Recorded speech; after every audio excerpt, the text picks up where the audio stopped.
Cuán hermosos son tus pies, eternamente y por siempre, cetro de justicia es tu reino. Saludos, bienvenidos al canal del Templo Cristiano de Enseñanza y Salvación. Quien les habla, su hermano Félix Flores. En la Biblia hay alrededor de 3.300 preguntas, pero una de las más relevantes es la que hizo el carcelero de Filipo, tema que vamos a tomar hoy, así que no se lo pierda porque comenzamos ya.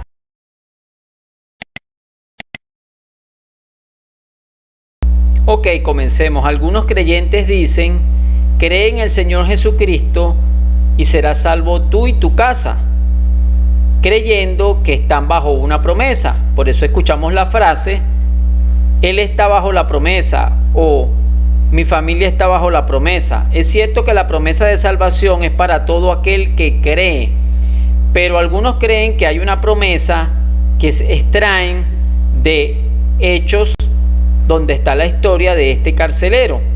O sea, dando a entender que Dios prometió salvar a toda su familia porque una persona creyó en Jesucristo. Pero analizaremos si esto es sostenible en toda la Escritura, aunque ellos se apoyan en este relato del carcelero de Filipos, específicamente en Hechos 16, del 11 al 40.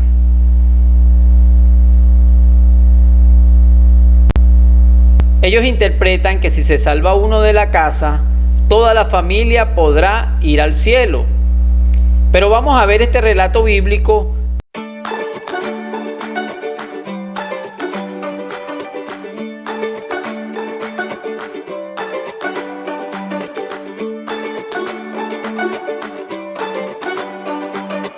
De ser así, ¿dónde está la fe?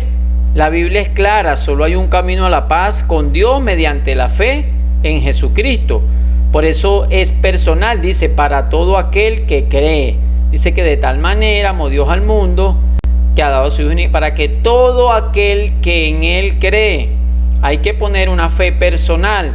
El hecho de que una persona crea no quiere decir que toda su familia ya quedaría automáticamente salvo, porque ¿dónde queda la fe de cada persona? Pero algunas personas dicen: por supuesto que no, esto no es así.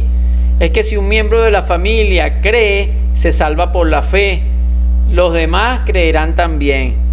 Por eso dice: crees y serás salvo tú y tu casa.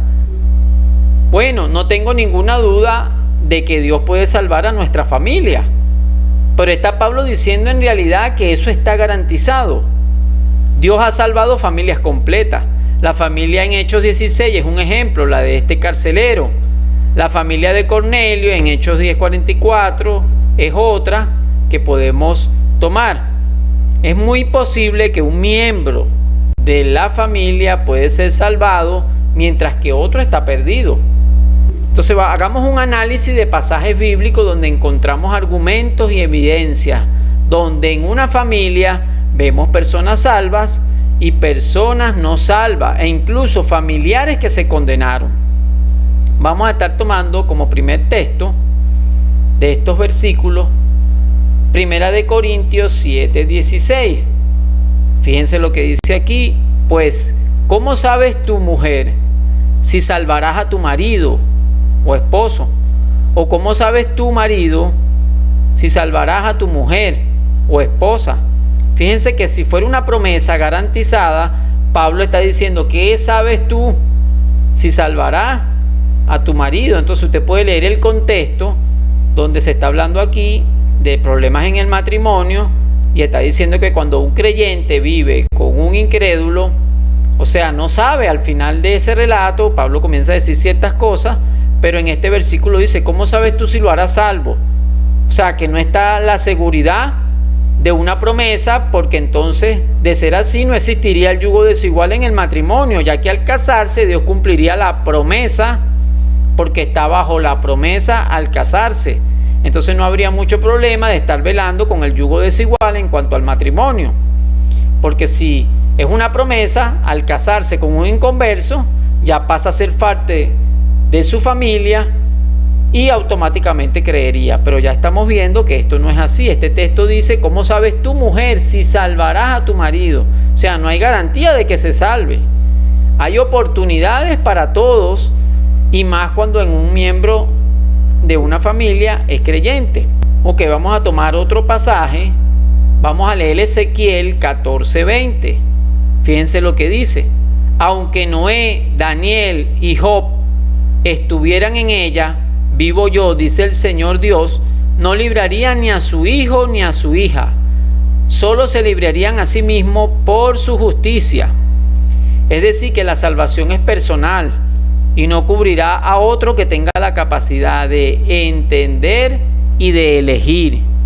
Aquí vemos que Dios está diciendo por medio del profeta Ezequiel que aunque estén estos tres hombres, Noé, Daniel y Job, solamente ellos por su justicia se librarían.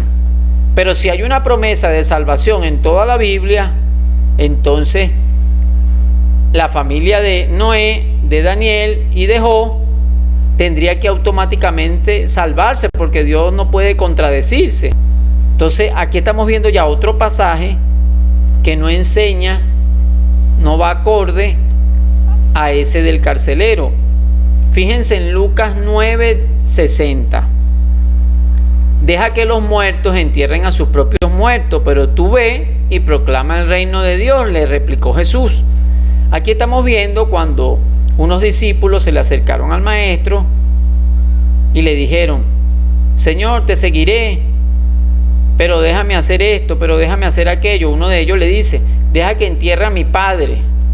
Y el Señor le dice: deja que los muertos entierren a sus muertos. ¿Cómo se entiende esto?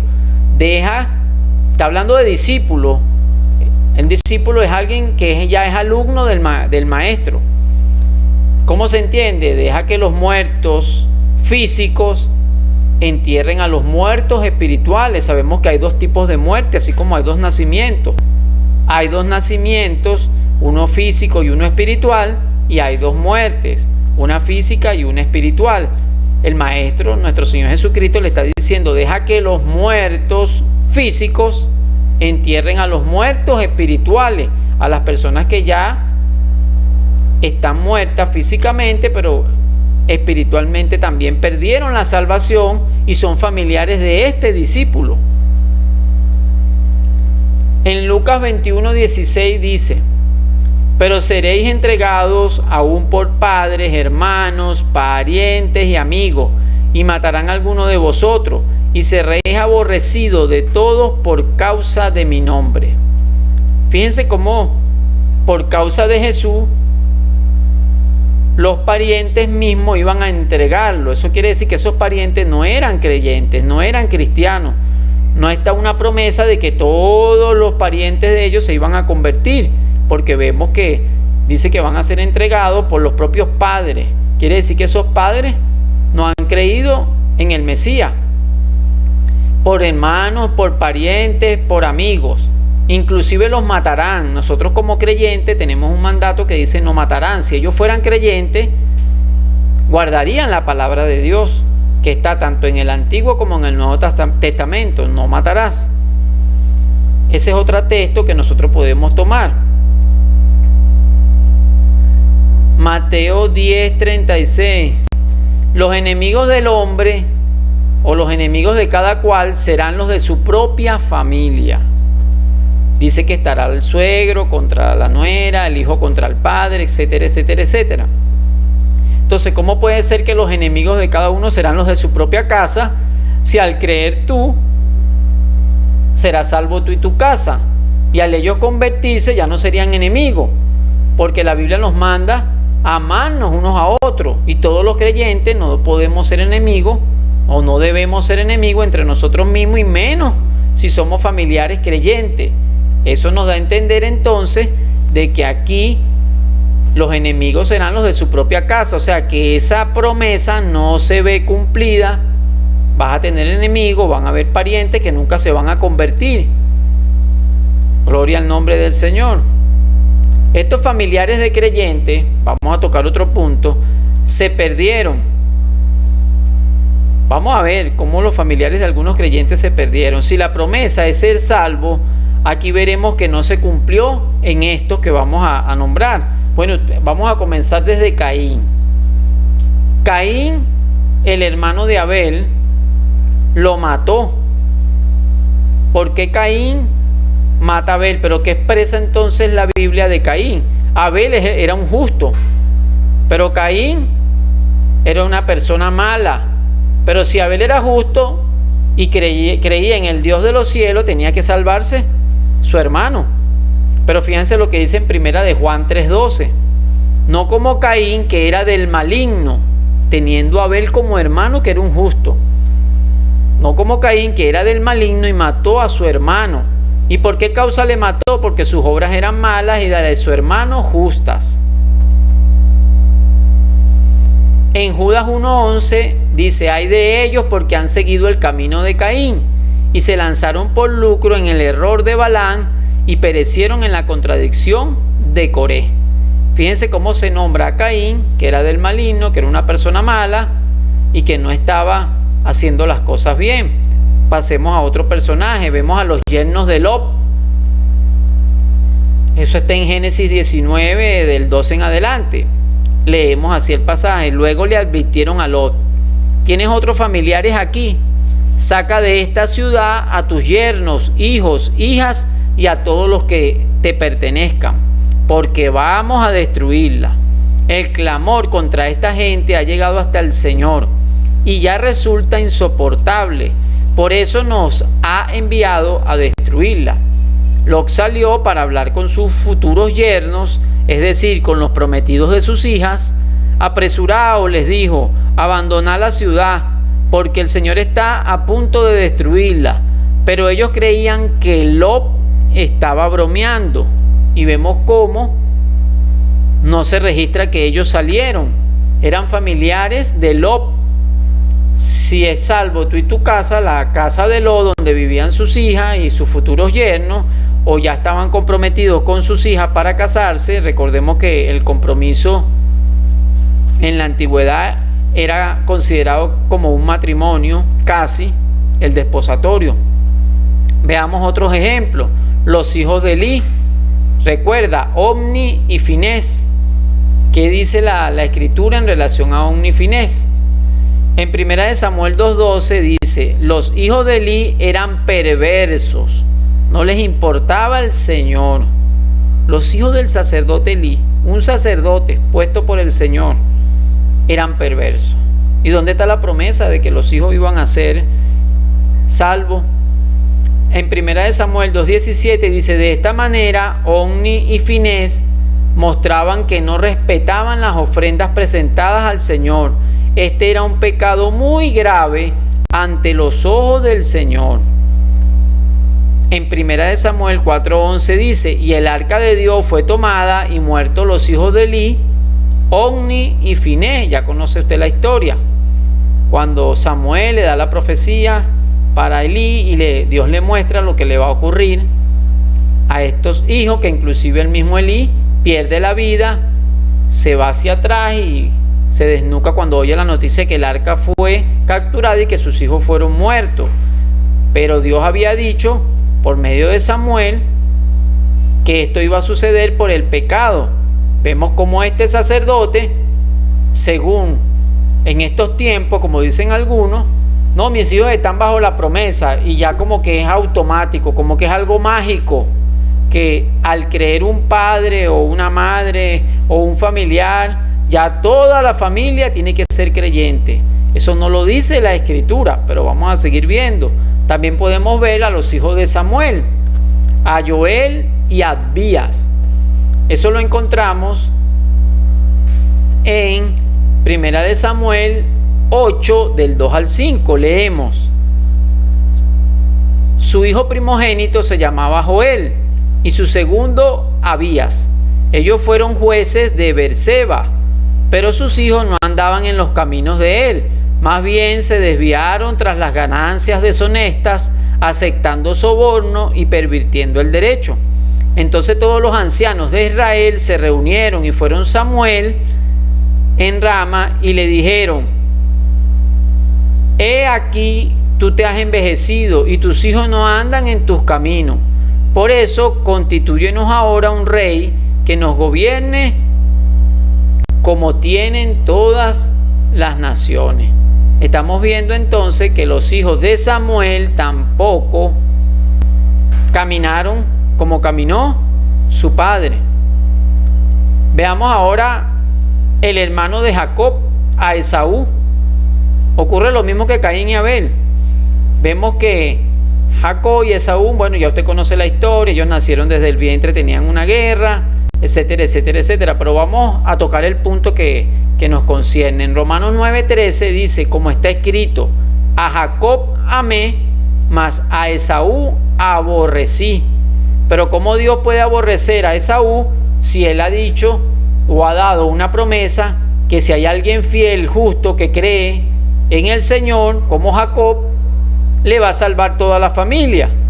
Recuerde que aquí hay libre albedrío y que la fe es algo personal, que debe oír el mensaje, escuchar. No nos olvidemos de eso. La persona debe arrepentirse, es un arrepentimiento personal, porque la fe viene por el oír, y el nuevo nacimiento ocurre, como lo dice allá en Santiago y en Pedro, dice siendo renacido por la palabra de Dios, dice el cual nos hizo renacer. Al escuchar la palabra, el Espíritu nos convence de pecado y ocurre lo que se llama el nuevo nacimiento cuando nosotros cedemos, entendemos, oímos la palabra de Dios. Sigamos viendo qué dice sobre Esaú. En Hebreos 12:16 dice, no sea que haya algún fornicario o profano como Esaú, que por una sola comida vendió su primogenitura. Estamos viendo cómo se habla muy mal de Esaú, siendo el hermano de Jacob, llamado Israel, un hombre que está en la promesa, Abraham, Isaac, Jacob.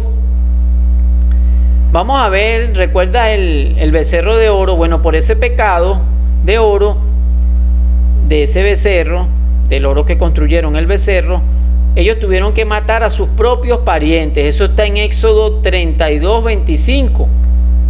O sea que de ser como estamos hablando al principio, Dios no cumpliría la promesa de que tendría que ser salvo toda su casa. Mira como dice Éxodo 32:25.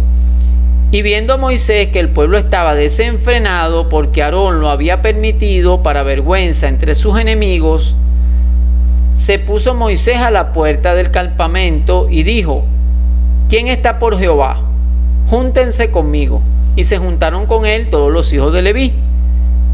Verso 27. Y él les dijo, así ha dicho Jehová, el Dios de Israel, poned cada uno su espada sobre su muslo, pasad y volved de puerta a puerta por el campamento, y matad cada uno a su hermano, a su amigo y a su pariente.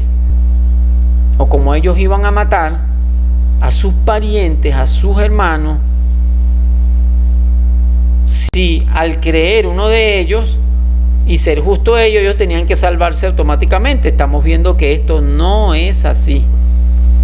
Verso 28, y los hijos de Leví lo hicieron conforme al dicho de Moisés, y cayeron del pueblo en aquel día como 3,000 hombres. Y estos 3,000 hombres eran familiares, parientes y amigos de estos hombres justos, de estos levitas.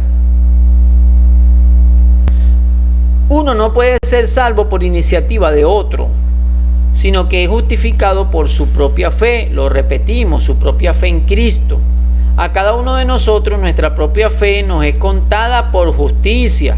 Hay muchos textos que lo dicen. Ya leímos o mencionamos Juan 3:16, Juan 3:3, Juan 3:36 dice, el que cree en el Hijo tiene vida eterna, pero el que rehúsa creer en el Hijo no verá la vida, sino que la ira de Dios está sobre él. Es algo personal, es un trato de Dios, porque cada uno va a dar cuenta de sí. La salvación es individual, nosotros lo decimos y lo repetimos, pero parece que cuando se lee la historia del carcelero de Filipo, entonces como que no se entiende. Este hombre sabía lo que le esperaba al ver las rejas de la cárcel abierta. Le esperaba la muerte y él quiso adelantar ese sufrimiento y se quería matar.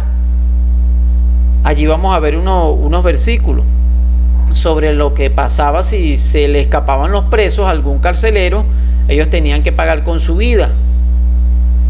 Bueno, este hombre, al quererse matar, cuando tomó la espada, Pablo le dijo que no lo hiciera, Y él, pidiendo luz, fue hasta allá y vio, y ellos al verlo a él y él al verlo a ellos, el hombre cayó de rodillas y le dijo la gran pregunta, que es la que estamos tratando: ¿qué haré para ser salvo? Esa pregunta la hace el carcelero en aquel tiempo. Él es el que está formulando la pregunta: señores, ¿qué haré para ser salvo? Y ellos, dice el texto, le dijeron. ¿A quién le dijeron? Al carcelero. El carcelero es el que tiene la respuesta a su pregunta. Cree en el Señor Jesucristo y serás salvo tú y tu casa. En cierta forma, Pablo le estaba dando una profecía, o a través de los dones espirituales le estaba diciendo lo que iba a ocurrir. Pero eso no pasó de forma inmediata. Pablo tuvo que ir hasta la casa del carcelero, y el texto, el relato nos deja ver que les proclamaron la palabra de Dios. Ellos creyeron en pocas horas y fueron bautizados en pocas horas, y allí se cumplió lo que Dios le mostró a Pablo: cree en el Señor Jesucristo y serás salvo tú y tu casa. Ahora, no podemos sacar esa respuesta o esa promesa, que sí es una promesa para el carcelero si él creía, en el tiempo, y aplicárnosla a nosotros, a todo, como regla general, que si yo creo, entonces serán salvos todos los de mi casa. Pero esto no invalida que Dios pueda salvar a todos los de mi casa, porque por la fe, dice en Hebreos 11, los antiguos alcanzaron grandes cosas, mas no se debe tomar como una promesa para todo, aunque Dios puede tomar ese texto de la Escritura y dárselo a alguien en particular, como se lo dio al carcelero, porque Jesucristo sigue siendo el mismo ayer, hoy y siempre, por los siglos de los siglos. No debemos quitar la fe de que nuestros familiares sean salvos, pero tampoco podemos engañarnos y sacar un texto fuera de contexto para aplicarlo en estos tiempos a todos los creyentes, haciendo más bien un daño, porque entonces, si yo veo o alguien ve que sus familiares mueren sin arrepentirse, el culpable es Dios, que entonces no es fiel, no cumple sus promesas, etcétera, etcétera, etcétera. Y es que estamos sacando una promesa de un individuo, de una persona, de un gentil,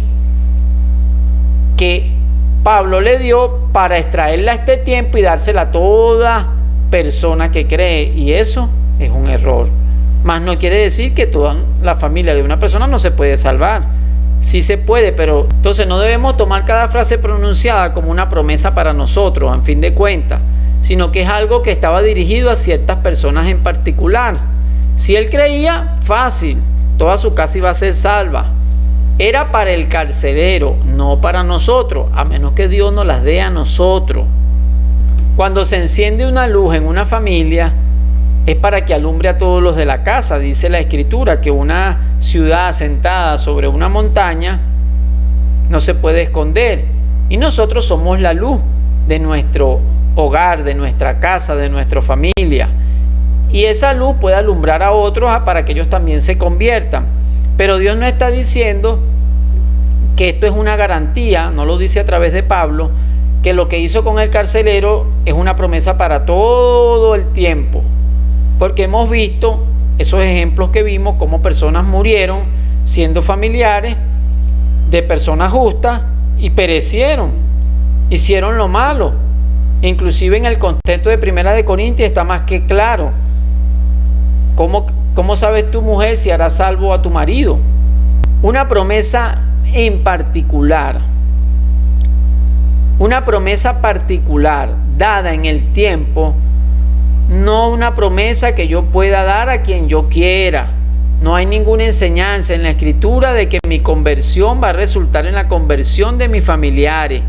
Lo que sí se nos enseña es la conversión personal de cada individuo, según Romanos 10:9, que si confesares con tu boca que Jesús es el Señor y creyeres en tu corazón que Dios lo levantó de los muertos, serás salvo.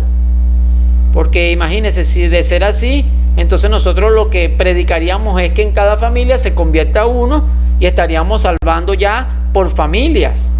En vez de la salvación ya no sería personal, sino familiar. Y eso no es lo que enseña el texto, ni es lo que enseña la Escritura. Esos son pasajes mal interpretados, donde lo que se hace es un daño a las personas que se convierten. Familias completas salvas las hay. Crispo y su casa, Hechos 18:8. ¿Qué dice? Y Crispo, el principal de la sinagoga, creyó en el Señor con toda su casa, y muchos de los corintios, oyendo, creían y eran bautizados. Aquí vemos que creyó la familia.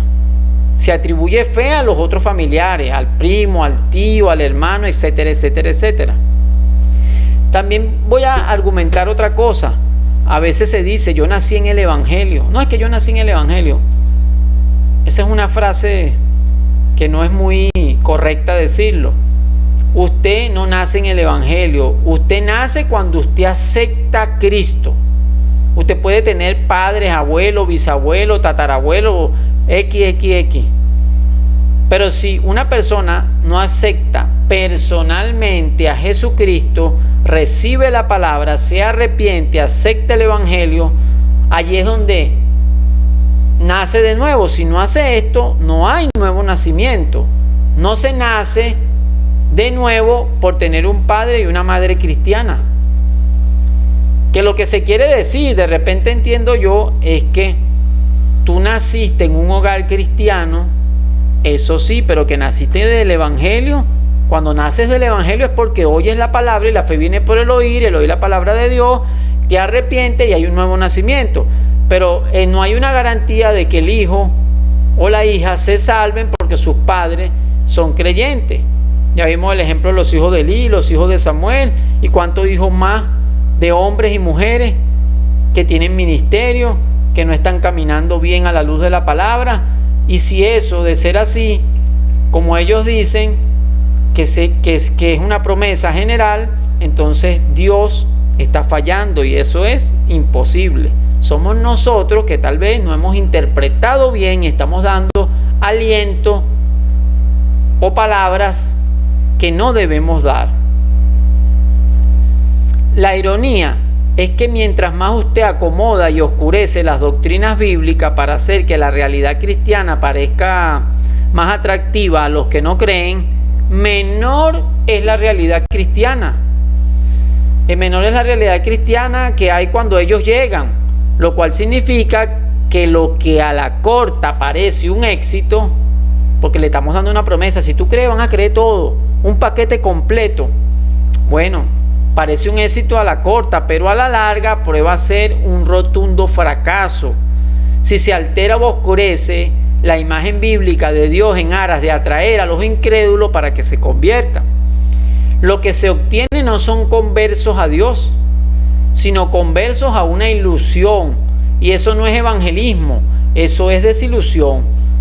Es un engaño, es una mentira, es una falacia. Yo no le puedo decir a alguien, a menos que Dios me lo revele, a través de los dones, que si esa persona cree, toda su familia va a ser salva. Pero yo no puedo llegar evangelizando a alguien diciéndole, cree en el Señor Jesucristo y serás salvo tú y tu casa, como una promesa, como una garantía, como un hecho ya establecido por Dios, dado por Pablo, por una historia de un carcelero. Aunque podemos finalizar como dijo Pedro, porque la promesa es para ustedes y para sus hijos y para todos los que están lejos, para tantos como el Señor nuestro Dios llame. ¿La promesa de qué? De salvación, de vida eterna, para que todo es personal, aquel que en Él crea no se pierda, mas tenga la vida eterna. ¿Cuántos pasajes más no hay que hablan que la salvación debe ser recibida y aceptada personalmente? Yo no puedo salvar, o mi fe no cubre ni da salvación a otros la mía. Ellos tienen que tener su propia fe, que yo les comparto mi fe, que yo les alumbro, que yo soy la sal para ellos o que somos la sal para ellos es otra cosa. Así que, amados hermanos, hasta aquí este contenido. Espero que se puedan suscribir. Este canal, esta familia está creciendo. Por favor, deje también sus comentarios aquí abajo y que el Señor Jesucristo les continúe bendiciendo, qué importante sería su aporte y su suscripción para que nos apoye, que le siga llegando más contenido. Y recuerde, no prometamos lo que no está prometido por Dios, prometamos lo que Dios prometió. Seamos más exégetas, no saquemos un texto fuera de un contexto, no apliquemos promesas a ciertas personas que se dieron en un tiempo y la traslademos a este tiempo. Aunque Dios lo puede hacer y lo sigue haciendo, y Dios ha tomado estos textos muchas veces para algunas personas, no es para todos. Y que Dios siga bendiciendo a toda nuestra familia que todavía no es creyente. En el nombre de Jesucristo, que Dios nos ayude a hacer luz para ello, a hacer buen testimonio. Por eso dice que qué sabes tu esposa si con tu conducta, ¿verdad?, sin palabra, puedes ganar a tu esposo, dando una conducta cristiana. Pero a veces lo que hacemos más bien, lamentablemente, parece que fuera al revés. Le damos mal testimonio a nuestra familia y el enemigo le pone en la cabeza a ellos que su relación horizontal no se ve afectada por su relación vertical. Y eso es lo que pasa, que ellos nos están viendo a nosotros, ven nuestras fallas, ven nuestras situaciones, y a veces nosotros no velamos y somos de mal testimonio para ellos, y en vez de acercarlos a Cristo, los alejamos con nuestra conducta.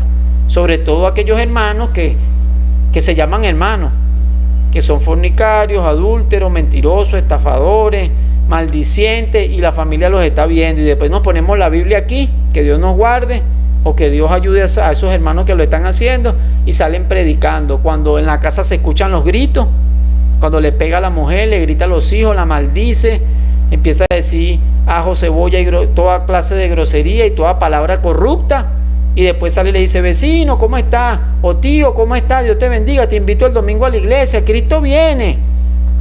Y empiezan a sacar una serie de invitaciones y de argumentos, y las personas ya saben, este no es cristiano, porque para ser como ese que dice que es cristiano, yo no veo ningún cambio. Lo que ven es una hipocresía, porque en la iglesia ven una cosa y en su casa ven otra. No debe ser así, amados hermanos. Que la gracia y la paz de Dios les continúe o nos continúe bendiciendo.